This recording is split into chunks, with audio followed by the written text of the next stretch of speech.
I give you Republican conservative and most importantly Reform Party candidate of New York State for governor, Marc Molinaro. Thanks, Curtis. I want to say this.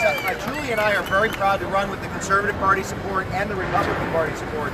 But we do acknowledge that if you want to reform Albany, the Reform Party is the vehicle to hold the politicians accountable. And if you can't pull the lever for a Democrat or you can't pull the lever for a Republican, check the box for reform, because Julie and I absolutely are committed to reforming the way in which Albany functions. And for too long, politicians in Albany have been allowed to consume too much power and too much money.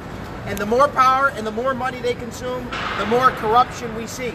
And one of the ways to absolutely ensure that residents, voters, citizens of New York have power again is to not only impose term limits, but impose the reforms necessary to hold them accountable. Without the Reform Party candidates that are running in scores of assembly and Senate races around the city, there would be no election whatsoever. You'd have a one-party system with one candidate and where the voters get no choice. That would be great in Soviet Russia or Communist China. That's not going to fly in New York City. When people hear Reform Party, it just sounds like another line of horse crap. Reform, reform. We don't have an ideology. What we want is we want reform for voter choice. We want voters to have more choices. We want more candidates. We want it to make it easier for candidates to get in the race so those voters can have more choice.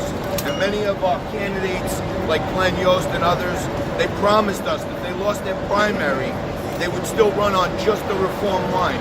People want in all districts is someone that they can believe in, someone that they can trust, someone who's going to be honest, someone who's going to be transparent, and that's what the Reform Party is all about.